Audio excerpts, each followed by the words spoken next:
보통 남자들이 모여서 군대 얘기를 하면 자기가 군 생활한 것이 가장 힘든 곳에서 가장 고생하고 군 생활한 것처럼 이야기를 합니다. 또 나름대로 돌아온 인생을 돌아보면서 고생한 자랑을 하면 자기가 살아온 인생이 가장 힘든 인생인 것처럼 그렇게 이야기를 합니다. 그래서 흔히 그런 얘기를 많이 하죠. 내가 고생한 거 책으로 묶어도 몇 권 될 거야. 이러면서 내가 얼마나 험하게 고생하면서 힘든 세월을 보내왔는지를 이야기하죠. 오늘 본문에도 보면 야곱이 자신의 나이를 소개하면서 그렇게 이야기합니다. 험악한 세월을 보내온 나이다. 야곱의 인생을 이렇게 돌아보면 실제로 이 말처럼 적절한 표현이 없죠. 얼마나 파란만장한 인생을 살았습니까? 태어날 때부터, 태중에 있을 때부터 그는 쌍둥이로 태어나서 쌍둥이 형과 경쟁하며 살았습니다. 쌍둥이면서도 그 짧은 차이로 동생이 된 한을 하나님께 축복받아서 내가 역전시켜 보겠다 했지만 그때부터 인생은 꼬이고 쫓겨나듯 도망을 나와야 했고 더 큰 사기꾼 외삼촌에게 속아서 14년을 넘게 허비를 하게 되고 또 거기서 돌아올 때도 뭐 정상적으로 이렇게 뭐 이별을 하고 작별 인사하고 돌아온 게 아니잖아요. 몰래 도망 나오듯 나왔다가 결국에는 다시 또 만나게 되고 그렇게 됩니다.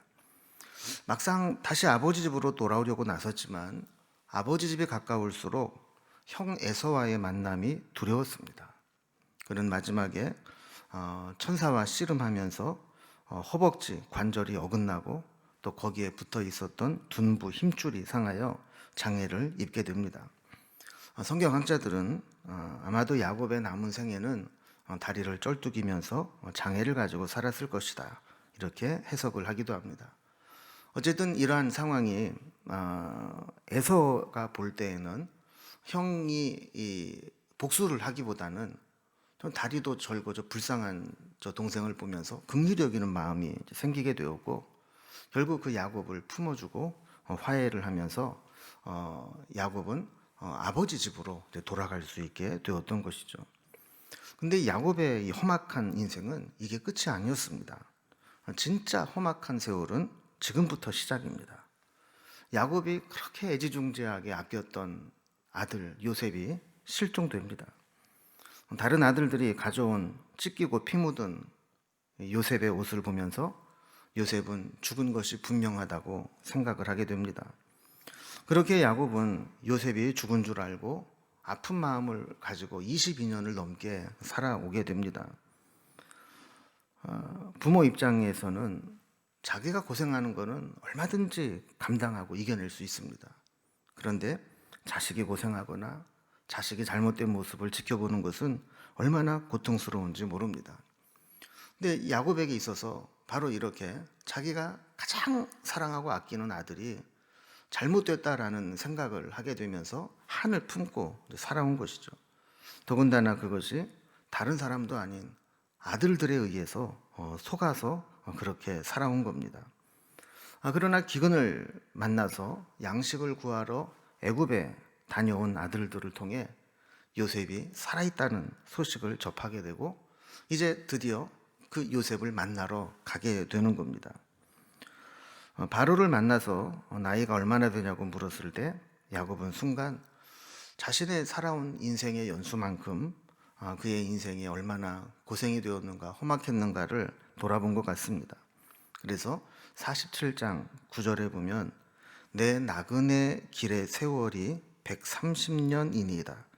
내 나이가 얼마 못 되니 우리 조상의 나그네 길에 연조에 미치지 못하나 험악한 세월을 보내온 나이다. 이렇게 이야기를 합니다. 야곱의 인생, 그가 스스로 생각하기에 험악한 인생이었다. 이렇게 생각을 한 겁니다. 그러나 야곱의 인생을 우리가 성경을 통해 전체적으로 쭉 살펴보면 야곱이 험악한 인생만 사는 것은 아닙니다. 그 험악한 인생 뒤에는 보이지 않는 하나님의 더 큰 은혜가 늘 함께 왔습니다. 우리도 잊지 말고 꼭 기억해야 될 것은 우리가 아무리 험하고 힘든 인생을 살아간다 할지라도 그 뒤에는 그 고생스러운 힘든 삶보다 더 풍성한 하나님의 은혜가 늘 부어지고 있다는 사실입니다. 오늘 본문을 통해서 이 야곱이 요셉과 만나고 바로와 만나서 그의 인생을 이야기하는 모습들을 통해서 조금 더 자세히 살펴보고자 합니다. 오늘 본문의 내용은 이제 야곱이 그의 모든 재산과 또 식구들을 다 정리해서 이제 애굽으로 내려갑니다. 죽은 줄 알았던 요셉을 만나게 된다는 기대를 가지고 내려갔겠죠. 야곱은 지난 시간에 살펴본 내용을 이어서 보면 이 가나안 땅의 맨 마지막 관문이었던 브엘세바를 지나면서 하나님 앞에 제단을 쌓고 하나님의 뜻을 구하게 됩니다. 하나님께서는 응답하시고 내려가라 말씀을 하시죠. 그래서 이제 그 깊은 네겝 사막부터 시작해서 여러 사막들, 광야들을 거치면서 애굽으로 들어가게 됩니다. 이제 애굽에 가까이 오게 되자 야곱은 요셉을 만날 준비를 합니다. 그래서 28절, 46장 28절을 보면 야곱이 유다를 요셉에게 미리 보내어 자기를 고센으로 인도하게 하고 다 고센 땅에 이르니 그랬어요.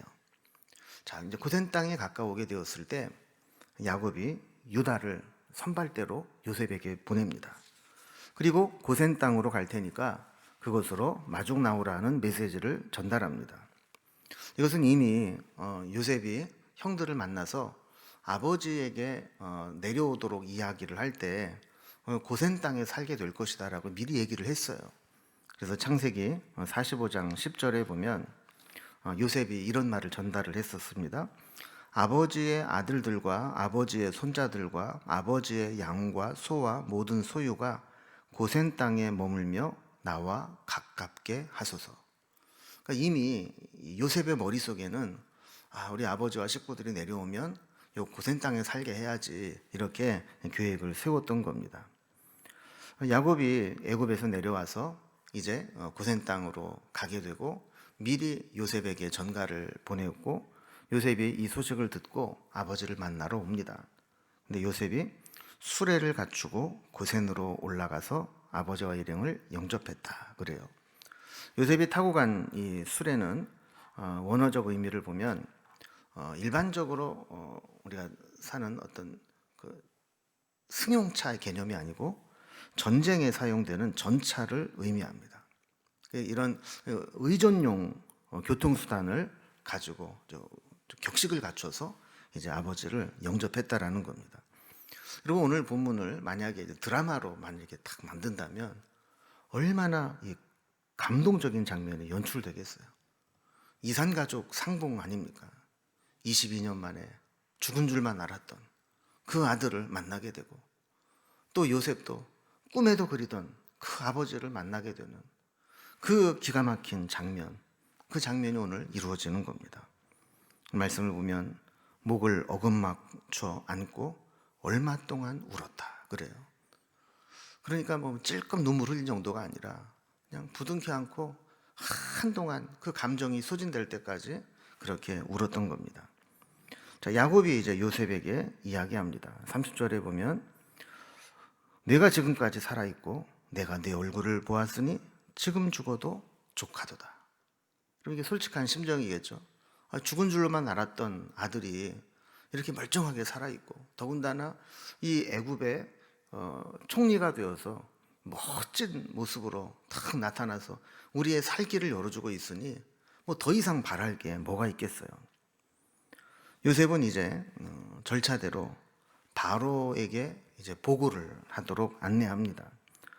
자신들이 바로에게 가족들을 소개할 때 이렇게 이야기하십시오 라고 얘기를 해요. 32절에 보면 그들은 목자들이라 목축하는 사람들이므로 그들의 양과 소와 모든 소유를 이끌고 왔나이다 하리니. 자, 그러니까 요셉이 바로를 만나면 이렇게 이야기할 테니까 우리 입을 맞춥시다 하는 거예요. 그럼 보통 이민자들을 이렇게 받아들일 때 이민이 뭐 쉽게 이렇게 받아들이는 나라도 있지만 또 어떤 나라는 이민이 아주 까다로운 나라도 있습니다.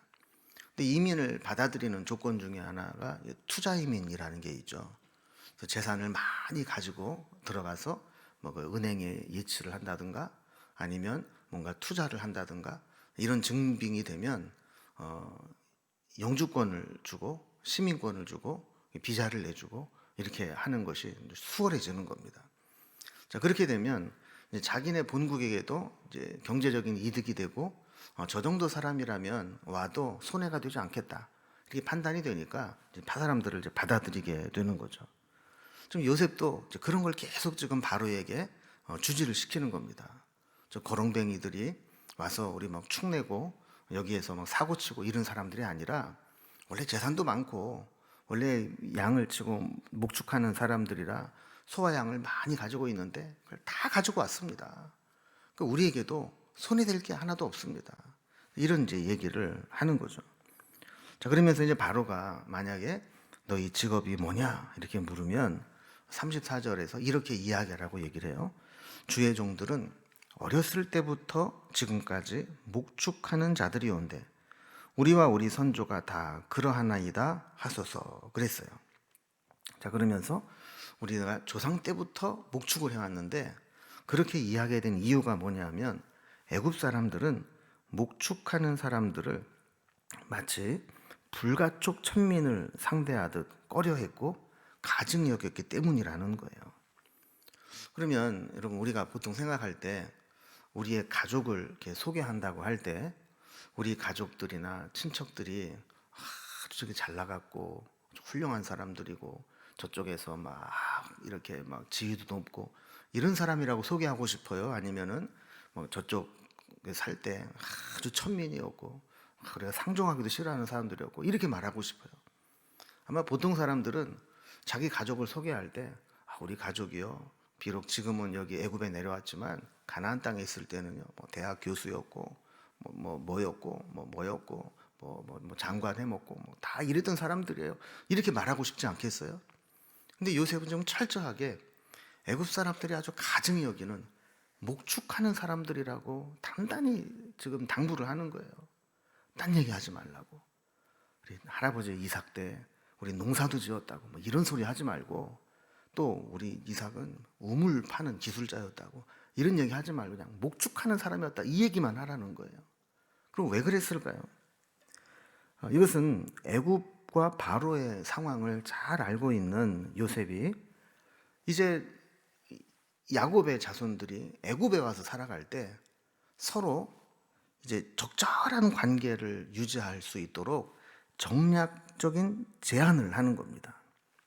그러면서 이 고센 땅을 미리 염두에 둔 것도 두 가지 이유가 있는 거예요. 하나는 애굽과의 적절한 관계를 유지하면서도 요셉이 너무 멀지 않은 곳, 그런 곳을 찾다 보니까 바로 고센 땅인데 그곳은 나일강 하구에서 가장 북동쪽에 있는 지역으로서 이제 거기를 지나게 되면 이제 가나안 땅으로 가는데 가장 가까운 그 지역입니다. 자, 그러니까 지금 애굽의 종교나 문화적인 영향은 많이 받지 않으면서도 또 애굽으로부터 안정적인 삶을 유지할 수 있도록 만들어 놓은 지역. 그래서 이스라엘 사람들의 이제 그런 걸 게토라고 그러거든요. 자기네들끼리 이렇게 다 모여 살고 다른 사람들은 못 들어오게 하는 게토화 시켜서 그곳에서 아주 잘 살 수 있도록 그렇게 만드는 겁니다. 여기 가장 중요한 것은 뭐 이게 나일강 하류 델타 지역이라 비옥한 땅이고 목축하기 좋고 이런 것도 있지만 더 중요한 것은 애굽에 물들거나 또 애굽의 중심부로부터 간섭을 받지 않고 신앙을 지키며 안정되게 살 수 있는 지역이 바로 이 고센 땅이었다라는 거예요. 여러분 아무리 요셉과 바로 왕과의 관계가 좋아도 애굽 사람들과 사상권 부딪히면 좋을 게 없는 겁니다. 여러분 쇠빵살이 하는 사람 입장에서 보면요 집주인이 아무리 좋아도 집주인이랑 같이 사는 것보다는 집주인이 멀리 떨어져 있고 혼자 사는 게 좋은 거 아니에요? 그러니까 이게 애굽에 온 이 야곱 집안도 마찬가지라는 거죠. 아무리 바로가 요셉을 신임하고 그래도 애굽 사람들과 계속 부딪히고 만나는 것보다는 아예 애굽 사람들 잘 가지 않는 그런 변방에 그런 곳에 다 이 야곱의 집안들만 모여 살면서 편안하게 살 수 있는 곳, 그곳을 바로 준비해 두었던 겁니다. 47장에 오면 고센 땅에서 상봉을 하게 된 후에 요셉이 야곱의 가족들을 데리고 이제 바로 왕 앞에 가서 보고를 합니다. 그래서 2절에 보면 여기에는 요셉이 식구들을 다 데리고 바로에게 간 게 아니라 형들 중에서 5명만 데리고 올라갔다 그래요. 아마도 당시에 궁중 예절상 이렇게 사람들이 왔다고 해서 막 떼거지로 그냥 다 끌고 올라가서 막 시끌시끌하게 하는 것보다는 거기에 대표자들 몇 명만 딱 격식을 갖춰서 인사를 하게 하는 게 궁중의 예법이었던 것 같아요. 그래서 아버지 야곱과 형들 5만 딱 데리고 대표로 이제 올라가게 됩니다. 바로는 그들을 만나서 보면서 요셉이 미리 예측을 했던 것처럼 너희 생업이 무엇이냐 이렇게 물어보게 됩니다. 자, 그러자 그들은 우리는 선조 때부터 목자들이었습니다 라고 이야기를 합니다. 그래서 4절에 보면 그들이 이런 이야기를 합니다. 가나안 땅에 기근이 심하여 종들의 양떼를 칠 곳이 없기로 종들이 이곳에 거류하고자 왔사오니 원하건대 종들로 고센 땅에 살게 하소서 이렇게 요청을 했어요. 그러니 중요한 단어가 거류하고자 왔사오니 라는 거예요. 이 거류라는 말은 원어적으로 구루라는 말을 쓰는데 이게 이민이나 이주가 아니라 나그네로 잠시 머물렀다 가는 것을 의미하는 단어입니다. 그러니까 그들이 온 것은 아주 여기 막 눌러 살려고 온 게 아니고 우리는 잠시 기근을 피해서 왔다가 다시 돌아갈 거라는 것을 전제로 하고 있는 거예요. 그러니까 요셉이 있다고 해서 요셉을 등에 업고 뭐 이곳에서 주인 행세하고 아주 늘러붙어 살겠다 이게 아니라 우리는 기근을 피해서 온 것이기 때문에 다시 그쪽에 형편만 되면 언제든지 다시 돌아갈 겁니다. 이 메시지를 조금 주는 겁니다. 또한 그들이 이 양을 친다, 이 목자라는 얘기를 계속하는 이야기는 그들은 어떤 정치적인 야욕도 욕망도 없는 자들이고 오로지 우리는 양 치는 일밖에는 잘 모릅니다 하는 이야기예요. 그리고 원래 목축하는 사람들은 뭐 어느 나라에 속하거나 또 정치적으로 어디 매이거나 그러지 않습니다. 그러니까 오로지 풀이 있는 곳, 자신의 양과 소를 칠 수 있는 곳, 거기에만 관심이 있는 거죠.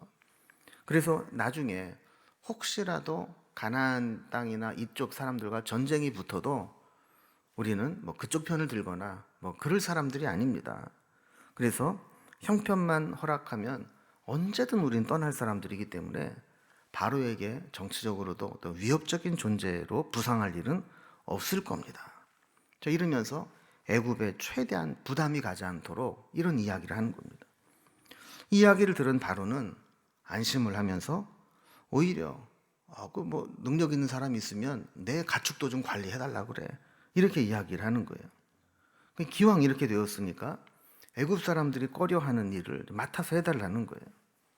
요즘 말로 말하면 이주민들에게 우리 국민들이 꺼려하는 3D 업종의 일들을 좀 맡아서 해달라 하는 거죠. 자, 이렇게 분위기가 무르익었을 때 요셉은 야곱을 바로에게 소개합니다. 야곱은 바로를 보자마자 축복했다 그래요. 그리고 이 야곱을 만난 바로는 나이를 묻죠. 그러자 야곱이 아까 읽었던 9절에 있는 말씀과 같이 내 나그네 길의 세월이 130년이니이다. 내 나이가 얼마 못 되니 우리 조상의 나그네 길의 연조에 미치지 못하나 험악한 세월을 보내온 나이다. 이렇게 대답을 하고 다시 바로를 축복하고 나왔다. 이렇게 기록을 하고 있어요. 이렇게 모든 절차가 맞춰지고 이제 바로가 허락한 대로 고센 지역의 람셋에 정착하여 살게 됩니다. 그리고 요셉은 아버지와 그의 식구들에게 먹을 것을 주어서 봉양을 했다. 이렇게 기록하고 있습니다.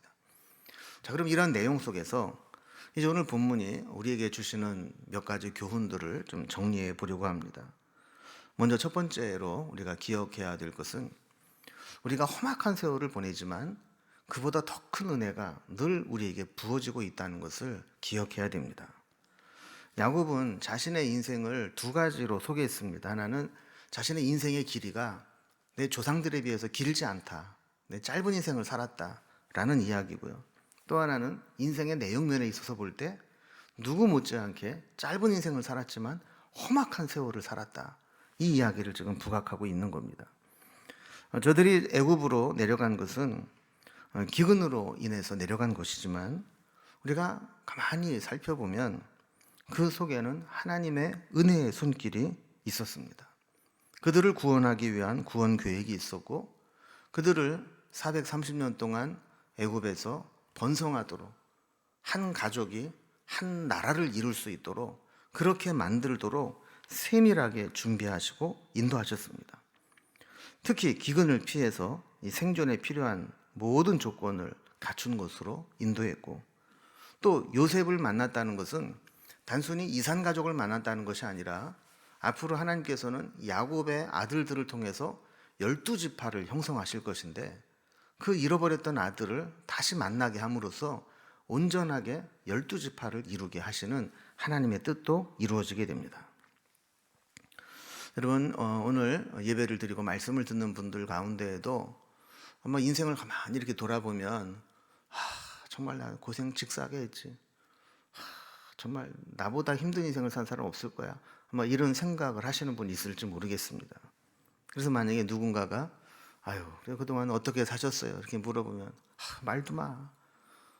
나 같은 사람이 없어. 이렇게 얘기하는 게 아니라 그것이 사실이라 할지라도 내가 험악한 인생을 살았지만 하나님의 은혜로 정말 환상적인 삶을 살았어. 환상적인 인생을 살았어. 이렇게 이야기할 수 있으면 좋겠어요. 그래서 우리에게는 늘 고생이 기뻤던 경험보다 더 각인됩니다. 기쁘고 즐거웠던 일들은 잘 잊어버려요. 그런데 막 고생스러웠던 것들은 그냥 오랫동안 남아서 내 삶이 그냥 그렇게 괴로운 인생으로 막 느껴져요. 그러나 믿음은 그 절망스럽고 험악한 세월을 보내는 가운데에도 그 뒤에 그것보다 더 큰 은혜가 있었다라는 것을 바라볼 줄 아는 겁니다. 그래서 우리 인생에게도 이렇게 험악한 세월을 보냈지만 그보다 더 큰 은혜가 우리에게 부어지고 있었다고 고백할 수 있기를 바랍니다. 두 번째로 오늘 요셉의 모습을 통해서 우리가 살펴보게 되는 것은 믿음은 기도하며 기다리는 것과 치밀한 계획과 준비성이 함께 가는 것입니다. 우리가 신앙생활을 하면서 늘 이 조화를 이루어낼 것이 뭐냐면 하나님의 섭리와 인도하심을 믿고 기도하면서 기다리는 믿음이 우리에게는 있어야 되고 또 한편으로는 내가 지금 해야 될 사명이 무엇이고 내가 헌신하고 순종하고 결단해야 될 것이 무엇인가를 생각하면서 믿음으로 결단하는 삶이 조화를 이루는 것입니다. 종종 우리가 전혀 할 수 없는 일이나 이것은 하나님이 하셨다라는 것을 보여주시기 위해서 우리가 아무것도 할 수 없는 상황 가운데서 하나님이 다 일을 행하시는 경우도 있지만 대부분의 경우는 하나님의 섭리와 인도하심과 더불어 우리의 헌신과 결단과 순종이 맞닥뜨려지는 곳에서 믿음의 역사는 나타나고 하나님의 역사는 열매를 맺게 되는 것을 보게 됩니다. 이런 이야기가 있습니다. 계속 기도하고 기다렸는데도 이루어지는 것이 없다면 기도 외에 다른 것을 해야 할 필요가 있다. 이게 무슨 얘기입니까? 우리가 기도하면서 오랫동안 기다렸는데 아무런 응답이 없다. 그렇다면 우리가 기도하는 것도 중요하지만 기도하면서 내 삶에서 무엇을 바꾸어야 되고 내가 어떤 결단을 해야 되고 어떤 순종을 해야 될 것인지를 생각해 보라는 거예요. 하나님은 기도의 응답을 그냥 하늘에서 만나가 내리듯이 그냥 막 쏟아 부어주시는 경우도 있지만 우리가 어떤 결단을 통해서 헌신을 통해서 하나님의 뜻을 따라가는 그 순종을 통해서 응답하실 수도 있는데 우리가 해야 될 것은 하지 않고 그냥 무조건 기도하고 아무것도 안 하고 있으면서 언제 감이 떨어지나 이것만 바라보고 있는 것은 믿음이 아닐 수 있다는 겁니다. 여러분, 우리가 아까 요셉이 자기의 가족들을 고센 땅에 정착시키기 위해서 얼마나 치밀하게 계획하고 또 준비하고 그것대로 진행하는지 살펴봤잖아요. 요셉은 70명이나 되는 자기 식구들을 애굽으로 이주시키면서 하나님만 믿고 기도만 하고 기다린 게 아닙니다. 또 애굽의 2인자로서 자신의 실력과 지위와 권력을 이용해서 그냥 어떻게 되겠지 뭐 내 마음대로 하면 돼 이렇게 한 것도 아니었어요. 여러분, 우리는 믿음과 무모함을 구분할 수 있어야 됩니다. 우리가 믿음으로 산다고 하면서도 뭔가 일이 계속 부딪히고 어려움을 겪게 된다면 그 이유는 우리에게 믿음이 없어서가 아니라 우리가 지혜롭지 못하고 무모하고 미련하게 행동하기 때문일 경우가 있습니다. 요셉은 자신이 얼마든지 힘과 권력으로 밀어붙일 수 있는 상황이었지만 철저하게 애굽의 제도와 정서에 부딪히지 않도록 지혜롭게 행동했습니다. 어떻게 하면 바로왕의 심기를 거스르지 않을까? 어떻게 하면 애굽 사람들의 제도와 정서에 걸림돌이 되지 않을까? 그러면서도 어떻게 하면 우리가 애굽 땅에 살면서 편안하게 살 수 있을까? 이것을 아주 치밀하게 계획하고 준비하면서 일을 진행해 왔다라는 거예요. 그리고 모든 것을 자기 생각, 자기 논리, 자기 입장에 맞추라고 하는 사람은 아무리 믿음으로 열심히 일을 해도 부딪힐 수밖에 없는 겁니다. 그렇기 때로는 지혜가 필요하고 치밀한 계획들이 필요하다라는 것입니다. 세 번째로 오늘 본문을 통해 우리가 주시는 교훈은 특혜를 받으려고 하지 말아야 된다라는 겁니다. 여러분, 세상을 사는 데는 지혜가 필요합니다. 애굽에 내려온 야곱의 가족들에게 필요한 지혜는 요셉 때문에 어떤 특혜나 특별한 대우도 받으려고 하지 않아야 된다는 겁니다. 사람이 교만해지면 이게 나를 뭘로 보고 이런 마음을 가질 수 있습니다. 사실 야곱의 가족들은 애굽에서 얼마든지 특권의식을 가지고 살아갈 수 있는 사람들이었습니다. 왜 그래요? 지금 애굽의 2인자가 누굽니까? 요셉이에요. 그 요셉을 아들로, 동생으로 두고 있는 입장이라면 얼마든지 특권의식을 가지고 살아갈 수 있는 상황입니다. 그런데 그들은 철저하게 특권의식을 내려놓았습니다. 사실 바로에게 원한다면 고센 땅 말고도 다른 것을 얼마든지 얻을 수 있지 않겠습니까? 뭐 굳이 그 변방에 나일강 하구에 사람들이 잘 가지 않는 그 땅에 가서 살려고 하지 않아도 이 애굽의 중심부에 우리도 서울에 살게 해달라고, 우리도 바로의 궁정 옆에서 문명 혜택을 누리고 떵떵거리고 살게 해달라고, 이런 얘기 왜 못하겠어요? 그러나 그들은 오히려 기회가 있을 때마다 우리는 원래 천민이고요, 애굽 사람들이 싫어하는 목축하는 사람들이고요, 우리는 나그네로서 언젠간 떠날 사람들이고요, 아무런 힘도 없는 자들입니다, 이런 얘기를 계속 해왔다라는 겁니다. 여러분, 우리가 어떤 특별한 대접을 받으려고 하면 반드시 찾아오는 마음이 섭섭한 마음입니다. 호환 마마보다 더 무서운 게 섭섭마귀입니다. 그래서 나는 특별해, 나는 특별 대우를 받아야 돼, 나는 특혜를 받아야 돼, 이런 마음을 가지고 사는 사람은 항상 섭섭해요. 뭐가 다 섭섭하고 뭐든지 다 서운해요. 여러분, 나는 죽고 주가 살아야 그곳에 하나님의 은혜가 임하는데 내가 살고 주가 가려지면 그 틈을 타고 마귀가 활개를 치고 다니면서 시험을 주고 다니는 겁니다.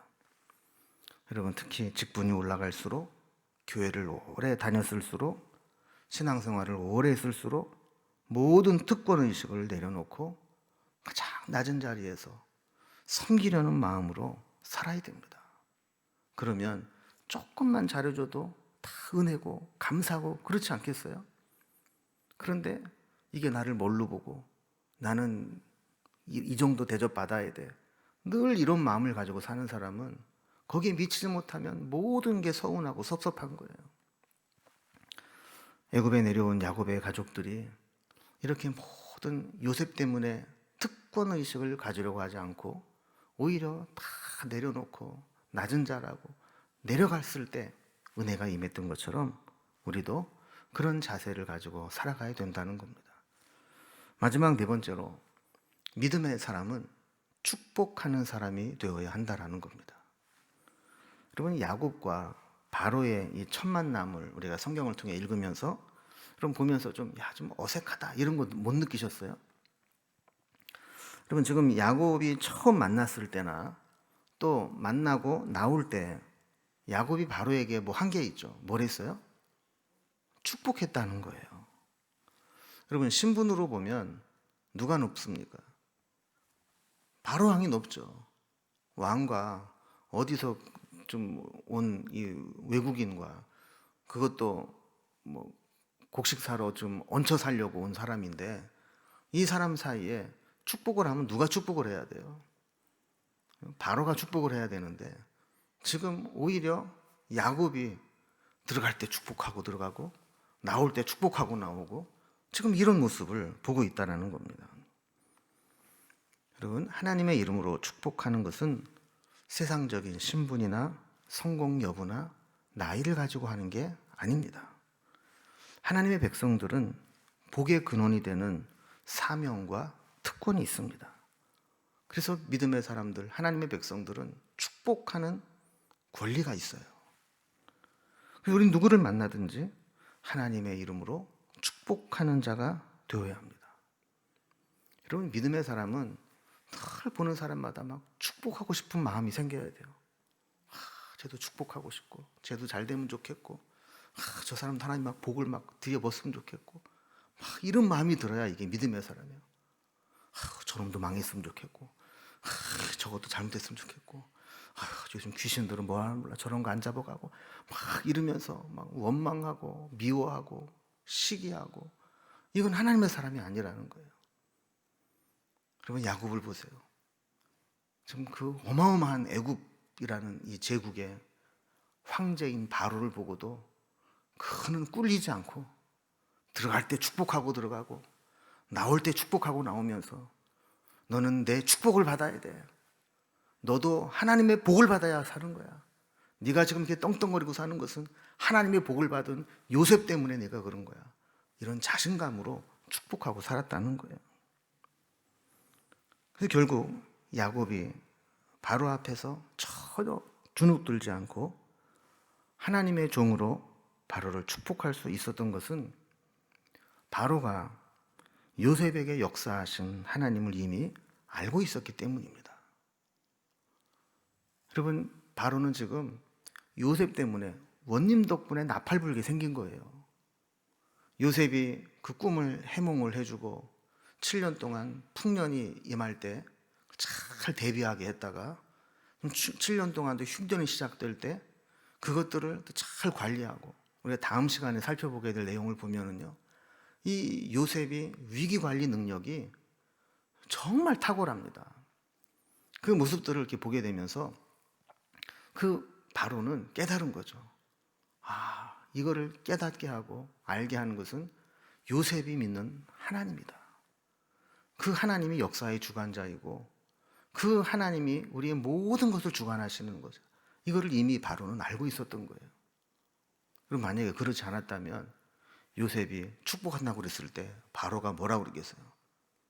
지까짓게 무슨 축복을 해, 뭐 이러면서 까불지 마 이랬을 거 아닙니까? 그런데 들어갈 때 한 번, 나올 때 한 번, 야곱이 축복하는데 바로가 아무런 얘기를 안 해요. 그 이야기는 하나님이, 요셉이 믿는 하나님, 그 요셉의 아버지인 야곱이 믿는 하나님이 역사의 주관자이고 그 하나님의 복을 받는 것이 필요하다는 것을 알았기 때문입니다. 여러분, 어떤 사람이 신앙생활을 잘한 사람입니까? 우리에게 역사하시고 복을 주시고 능력을 주시는 하나님, 그 하나님을 주변 사람들이 알게 하는 사람이 진짜 하나님을 잘 믿는 사람입니다. 저 사람은 하나님이 함께하는 사람이야. 저 사람이 믿는 하나님이 역사의 주관자이고 복을 주시는 하나님이야. 이걸 알게 하는 게 진짜 믿음의 사람이라는 것이죠. 오늘 말씀을 정리합니다. 오늘 4가지 우리가 생각해 봤어요. 첫 번째는 우리가 아무리 험악한 인생을 살아도 그것을 초월하는 더 큰 은혜가 우리 인생 가운데 있다 하는 것을 꼭 기억했으면 좋겠고, 두 번째는 믿음이라고 하는 것은 그냥 기도하고 기다리고 아무것도 안 하고 있는 게 아니라 기도하면서 치밀하게 계획을 세우고 철저하게 준비해서 하나님의 뜻을 함께 이루어 나가는 것이 믿음이라는 것. 그리고 세 번째는 어떤 상황 가운데서도 특혜를 받으려고 특권 의식을 갖지 말아야 된다라는. 마지막 네 번째로 믿음의 사람은 축복하는 사람이다. 우리에게는 축복하는 하나님의 은혜와 또 특권이 있는 사람이다. 또 사명이 있는 사람이다. 이 네 가지를 기억하면서 늘 믿음으로 살아가는 저와 여러분이 될 수 있기를 주님의 이름으로 기원합니다. 기도하겠습니다.